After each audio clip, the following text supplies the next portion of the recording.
He doesn't know I own the house. I'm about to turn 18 in a few months, and things have taken a surprising turn at home. Let me set the stage for you. I live in a house that belonged to my biological dad. He passed away when I was only 6 years old. Now, my dad and my mom weren't married, but when he died, he left the house to me. So, my mom and I have been living here ever since. A couple of years after my dad passed, my mom started dating again, and that's when my stepdad came into the picture. They got married, and he moved in with us. It seemed like everything was going okay until recently. You see, for the longest time, my stepdad was under the impression that the house belonged to my mom. No biggie, right? Except this misunderstanding led to a pretty awkward conversation just the other day. As my 18th birthday approaches, my stepdad sat me down for a serious talk. He casually mentioned that once I'm 18, I should start paying rent if I wanted to continue living here. It was a bit of a shock. I mean, paying rent in my own house? That sounded weird. So, I corrected him, explaining that the house actually belongs to me as it was left to me by my dad. He literally laughed. He thought I was joking. I couldn't believe he didn't know. So, I had to clear things up. I talked to my mom about it, and she confirmed she had never actually told him that the house was mine. When he finally realized I was serious, the atmosphere changed. He was clearly embarrassed, but tried to justify his initial request by saying he thought my mom owned the house. The next day, things felt a bit tense at breakfast. I decided to address the elephant in the room. I told them both that since the house was indeed mine, the fair thing would be for them to start paying rent if they planned to stay after I turned 18. I wanted to turn the tables and see how he'd react, given his previous stance on my independence. My stepdad was taken aback. He argued that this was unfair and a sudden change to drop on him without warning. He said it was harsh and that you don't treat family like that. It was ironic considering he had no problem dropping a rent bomb on me just the day before.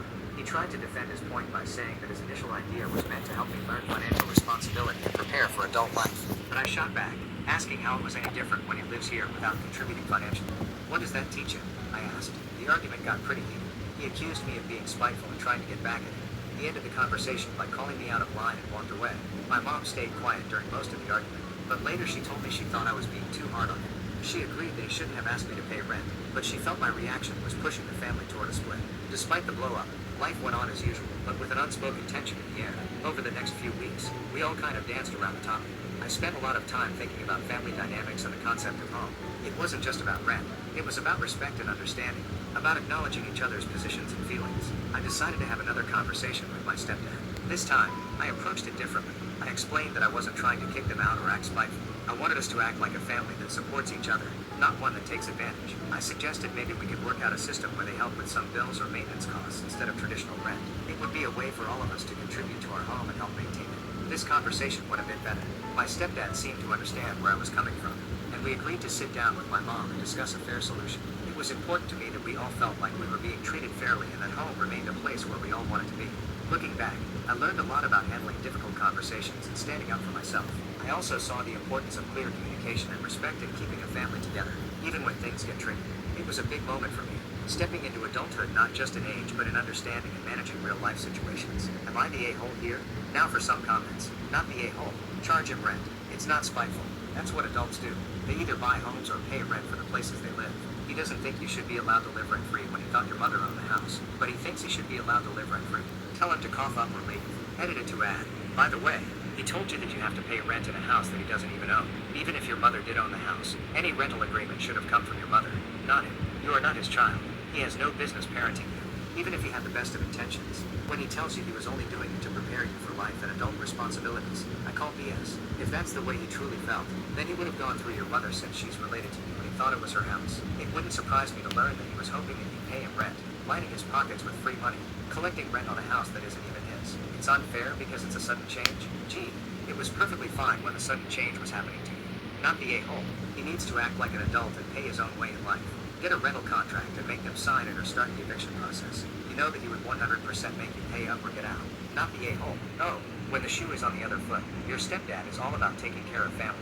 Why wouldn't your mom tell him at some point? You would want to either have this as your home or sell it or rent it out for income. Did she really believe that she and you would just continue to live there forever? I would stand firm and draw up a lease that would begin in 30 days. This is your house, and honestly, I don't believe that your mom had any intention of ever letting this be your home. Now that he knows it's yours, he sounds like he would try to push you around. He didn't even tell your mom he was asking you for rent. On the streets at 16, now wants to apologize and make up for lost time. 30 years later, I lost my mom to breast cancer when I was 12, leaving just me and my dad.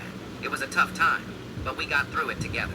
When I was 14, my dad met and married my stepmom, Ashley, who brought with her my stepbrother Mark, 14, and stepsister Emily, 12.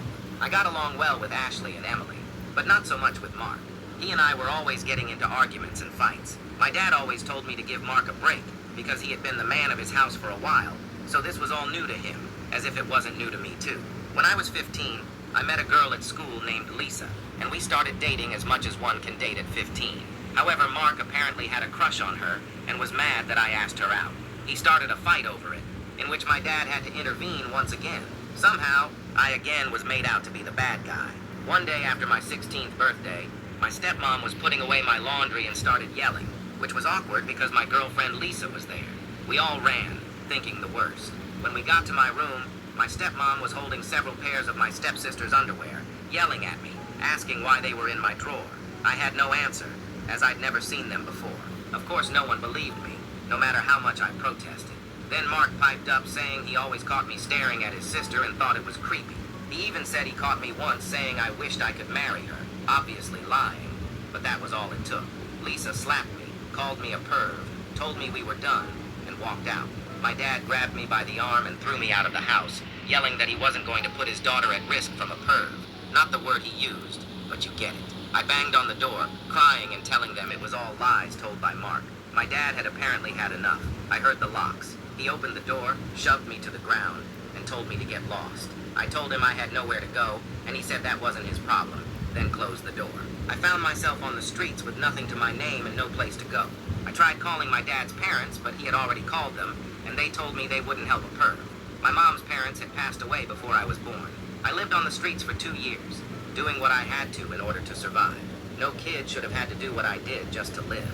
There were some really dark days. Lots of therapy later in life helped me with this. Shortly after I turned 18, I found a job working at a boxing gym states away from where I began this horrible journey. I worked there for years, learning the sport. Never going to beat Mike Tyson, but I was good at the sport, which helped me with my hate and anger. One day, I met a new girl at a cafe down the street from the gym. At this point, I was 35. I know, huge age gap, but we just clicked. I don't believe in fate or soulmates or anything like that, but if there is such a thing, we had it. I don't know how else to put it. We dated for 2 years and then got married. Her dad was an electrician and hired me on afterward. I think mostly to ensure I would be able to support his daughter and know I was doing right by her, but also in case he needed to keep me in check. He never said this, but as a dad, I get it now. Well, 15 years later, we are still together with 4 beautiful daughters. I just passed my master's license as an electrician, thanks to my wife for pushing me to get my GED. She has been my rock, my cheerleader, my overall support through all of this, and I can't tell her enough how much she changed my life and how much I love her. Anyways, sorry for the tangent. Just this last weekend, I received an email from my stepsister. Not sure how she got my email address, but I know it isn't hard via the internet. Not like I've been hiding. Mind you, I'm now pushing 50, so it's been 30 plus years since I've heard from any of them.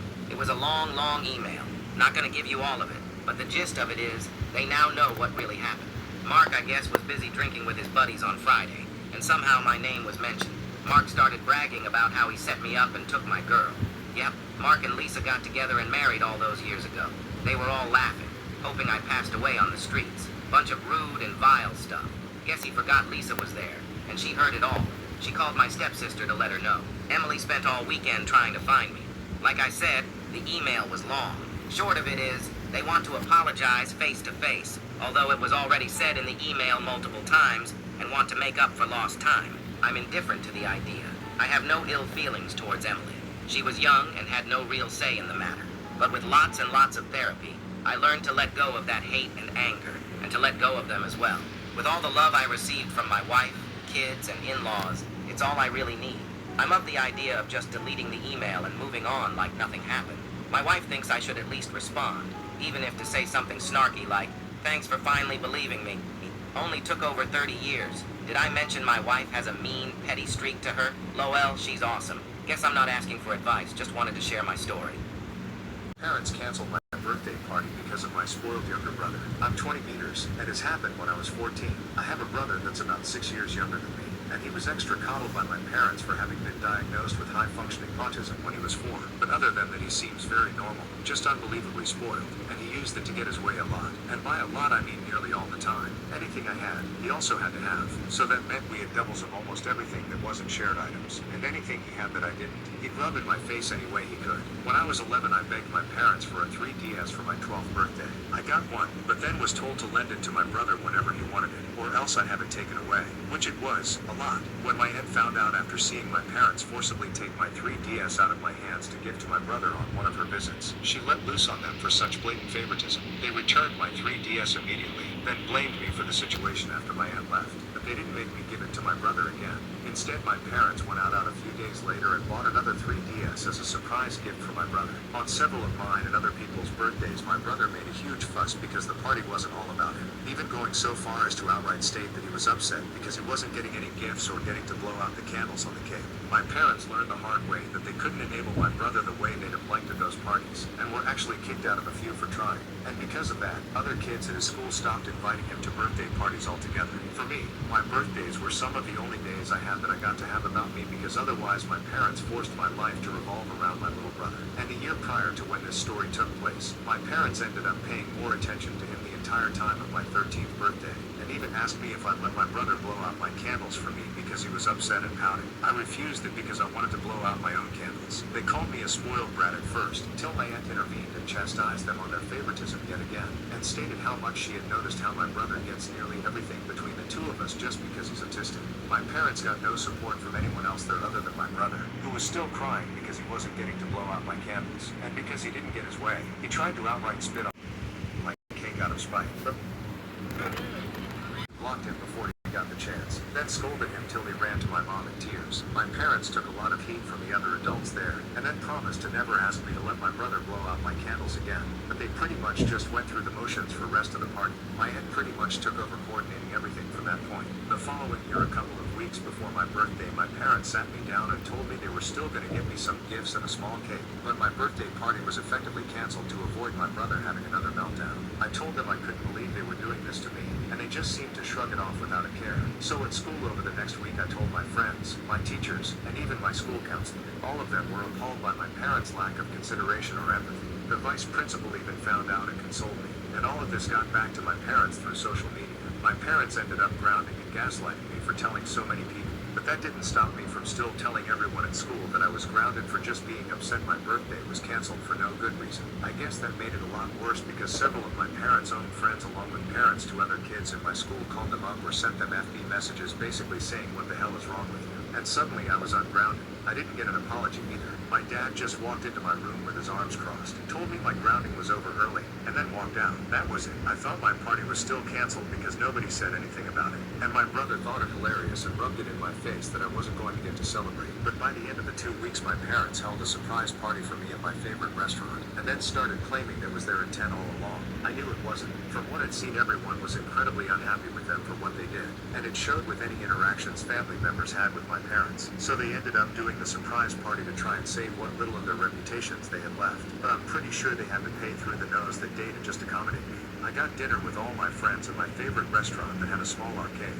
and even got the PS4 game system I'd been jonesing for at the time. I could tell it was all pretty much planned and bought last minute, because my dad had a look about him that my aunt comically described as looking like a moth had flown out of his wallet. My brother, of course, made a huge fuss that I got that surprise party. But with so many of my friends and their parents there, my mom and dad finally put their feet down on my brother to stop his tantrum when he wanted to push my cake off the table. My brother ended up getting a timeout for the first time since he was a toddler, and my mom had to stay with him to make sure he didn't do anything crazy. And he did try several times to run to the cake or stack of presents. Who knows what he would have done were it not for the fact at least one adult was always on guard. Even my dad stood guard to keep him away. My mom ended up having to remove my brother and herself from the party entirely, and took my little bro to a McDonald's nearby so he could have fun in a play area. And I heard later she spent at least an hour trying to get him to come out of the play place tube structure, and he only did so because he had to use the bathroom, then tried to run right back in again. My parents never tried to cancel my birthday again while still I lived with them, though they never again tried as hard or spent as much. For the remaining 4 years I was under their roof, my birthday parties consisted of a local pizza parlor, a cake without even my name written on it, and never again wasn't anything as expensive as a new gaming system.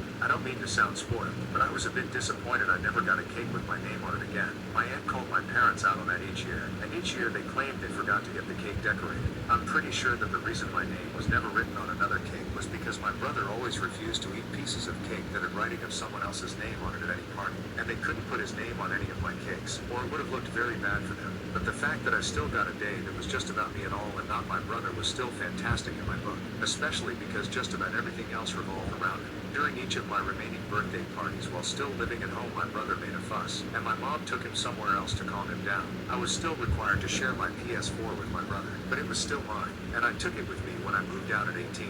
Little bro did not like that, and had a huge fit till my parents went out and bought another PS4 for him. When I moved out, they finally had to deal with how they raised my brother so spoiled because I wasn't there to help them with him anymore. On his recent 14th birthday, he went mental on our parents for not getting him a PS5. He is now currently grounded for I don't know how long after causing hundreds or maybe even thousands in collateral damage during his rampage. He picked up a chair and just started destroying anything that was in front of him with it. And my parents just looked mentally checked out when I saw them last. My aunt has also told me they confided in her that they wish they could send my brother to military or boarding school in the future because they can't handle the monster they created anymore. But there's no way they can afford that. I'd be lying if I said I didn't find it ironically funny. Update 1. My parents were thrown out of a child's birthday party because they asked the stupidest thing imaginable. For those who read my previous post about how my parents tried to cancel my 14th birthday, they knew very well what my brother was like during birthday parties that weren't his own, and they tried to enable his behavior in any way they could just because he's high-functioning autistic. Well, that rampant spoiling didn't go well with people outside of the family.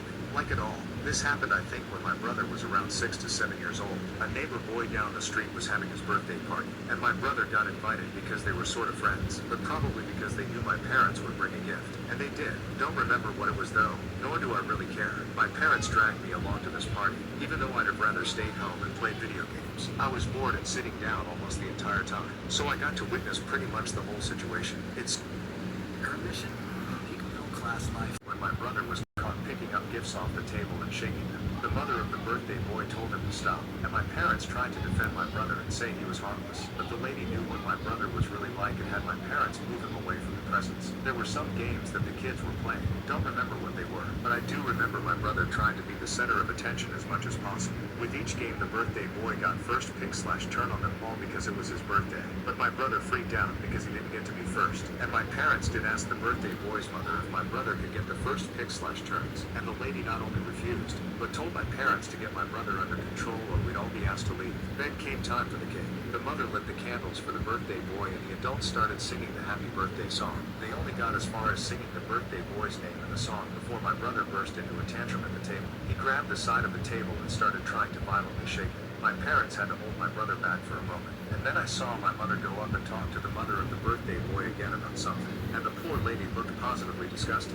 and I learned later that she'd asked her to let my brother blow out the candles first and then they could redo it. The lady told my mother that it would be best if we left, and then they went back to trying to redo the birthday song. Well, my brother couldn't take it and ran to the table and shoved the whole cake right at the birthday boy. I mean, he used his arm to literally clothesline the cake and even right into that poor kid's face. The whole room was silent for a few seconds, and then a bunch of the kids started laughing. Then the birthday boy started crying, and the adults were all mortified, except for my parents. My mother just started hugging my brother tightly and acting like a Karen by saying this could have been prevented if they'd just let my brother blow out the candles first. The mother of the birthday boy was cleaning up chocolate cake off her son and screamed at my parents to get out. The other kids there started crying because it had finally hit them that now there was no cake. My mother started dragging my brother out, but he broke free of her and then pushed over the table with all the presents on it. I grabbed him and held him in a headlock till my parents grabbed him. I apologized profusely to the mother of the birthday boy and said I wasn't on my parents' side of the matter. Yeah, that's right. Little 12-year-old me had to apologize for my own parents. My dad yelled to me to get moving or I could walk home.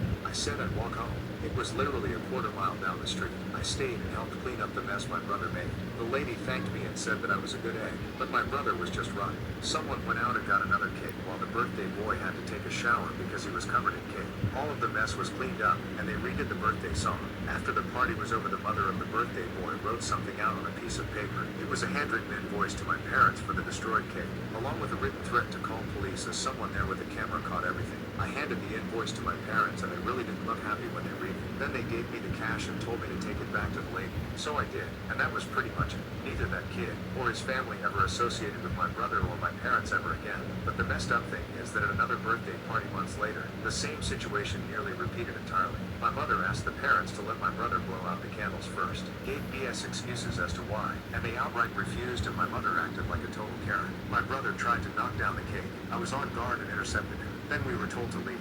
It was after that my brother was no longer invited to birthday parties that were not relatives. And then on my next birthday in that same year when I turned 13, my parents tried to get me to let my brother blow out my candles, and my aunt tore into them for that. It was then I guess that my parents decided that if I couldn't share, then next year I shouldn't have a party at all. And any previous readers know how that turned out. Update 2. My parents enabled my little brother's mini bike mayhem. When I was 17, I bought a used mini bike and used it to get to and from a part-time job. Those who've read my previous posts know what my little brother is like. The boy my parents extra coddled because he was diagnosed as high-functioning autistic. And anything I had, my brother had to have too. And if I refused to give it, my parents generally took it. At least until the behavior was exposed to the public when my parents tried to cancel my 14th birthday.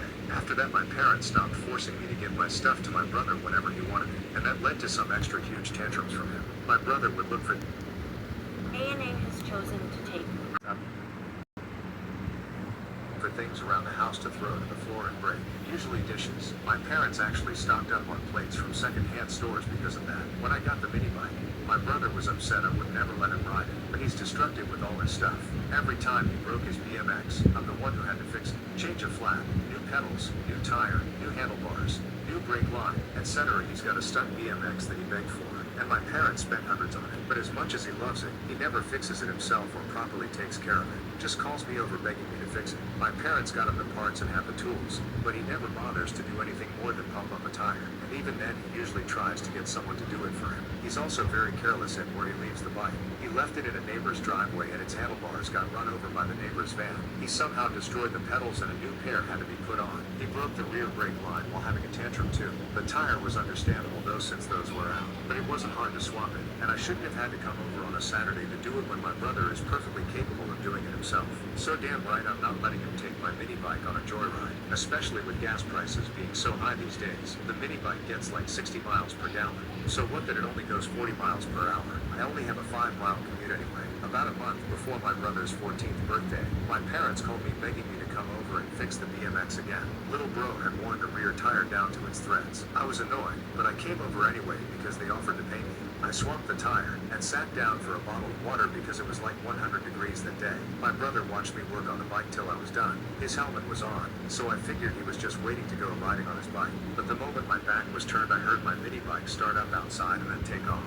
Little bro took off like a rocket down the street on it before I could get out of the garage. I freaked out, but my parents tried to play it off. Though when I didn't placate them, they said they'd get my mini bike back right away. But for them, that was more like just waiting till my brother came back with it. I was annoyed, and I wanted to call the police, but I'm not sure if they'd call it a domestic issue or not. My brother finally came back an hour later. He'd somehow not crashed, but the moment he saw me, he took off again. He drove the bike till it ran out of gas and my parents had to go get him. To say I was furious was an understatement, but my parents basically rolled their eyes, handed me $40 and claimed it wouldn't happen again. I said it better not, or I'd call the cops next time. Not sure if it'd help, but they seemed to take my warning. I had to push my mini bike to the nearest gas station to fill up before I could go home. Before I left, I told my parents that if my brother wants a mini bike so bad, then they should get him one. But then they pulled a 180 and said he wasn't ready to have one because it's a big responsibility, and that it was too dangerous because it's practically a motorcycle. I mean, really? They just let him steal mine for like 2 hours to go joyriding to God knows where, and they don't want to get him one themselves? Whatever. I'm used to their hypocrisy by now.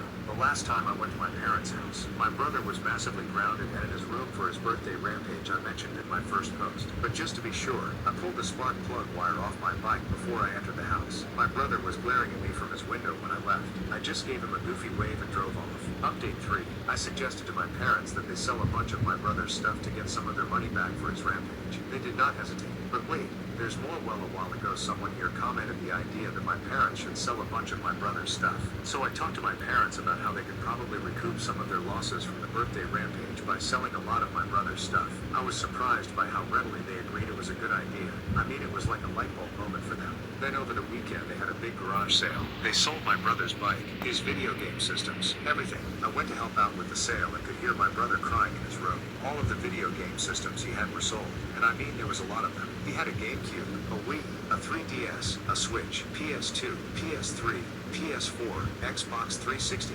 Xbox One, and a ton of games for them all, and they sold all of them. I was pretty tempted to buy something from the sale myself, but I knew if my brother were to be made aware that I had something he used to own, who knows what he might do. So I held back. The bike alone went for $30. They also sold his TV, his RC cars, his drone, and pretty much anything else electronic he owned. They are in the process of selling his gaming PC online now as well. There's a cheap laptop too, but it was mainly used for school, and he was denied access to it for anything else. My parents told me that my brother's room had been stripped of everything but the essentials. While I was visiting during the sale, my brother walked out of his room once, saw me, and then ran back into his room crying loudly. I know fake crying from him when I hear it, and it was as fake as it gets. My parents know this too, and have not fallen for his game. I asked them if he was going to be sent to therapy, and they said they really have no choice but to do that, and they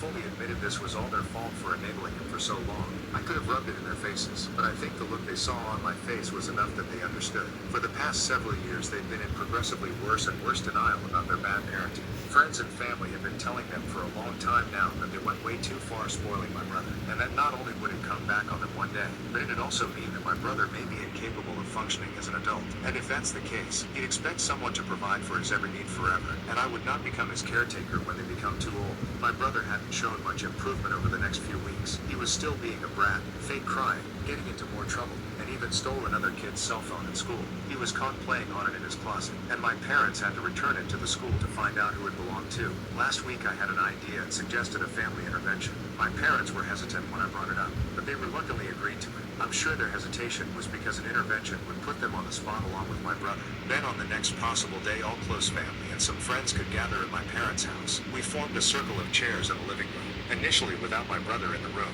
My aunt spoke first, and oh boy did she let them have it. She'd written an entire speech that we all silently listened to. My parents tried to interject from time to time, but were silenced. When it came to be my turn to speak, I also read a speech I composed, basically repeating everything I've told on Reddit thus far, and plenty more. My grandparents went next, and it just sort of followed down the line from there. My mother was in tears, and my father just held her. They both apologized to me heavily, and said they were terrible parents, and that they ruined my childhood. I'll never get that back. My aunt loudly stated that it should not have come to this for them to realize their own hypocrisy. And from now on they needed to do better, not only for my sake, but especially for the sake of my brother so he can grow up normal. My brother was brought into the room next, and he was seated away from my parents because my mother would have an urge to coddle him when he was upset. It didn't take long for the family to lay into my brother. He tried fighting us a lot, but when excuses like if only they just let me have my way were about all he could say, we all let him have it about how that's not how the world works. He tried getting help from our mother, but she refused to look at him. He started huffing and acting like he was hyperventilating, then intentionally fell to the floor. First time he's done this. My aunt just told him to stop milking it and get out. We were all ruining his life, and he wishes we were all dead. My parents were horrified. My brother refused to get up off the floor and kept breathing heavily to pretend to have some sort of attack. So everyone just left him laying there while they each said their piece about why they were there to him. He screamed at random a few times, but didn't move from where he laid down. Eventually everyone started leaving, and my parents had to actually drag my brother back to his room because he refused to get up off the floor. He's not used to people having no sympathy for him, especially from our parents. This is going to be a long uphill battle. My aunt has offered to chip in for therapy, and my parents have taken her up on it. Let's hope therapy does my brother some good. Edit. Context. Some have been asking what happened with my brother's birthday rampage. Well, to put it simply, he didn't get a PS5, so he went mental with a chair and destroyed whatever he could with it, which was finally the breaking point for my parents, and they grounded him severely.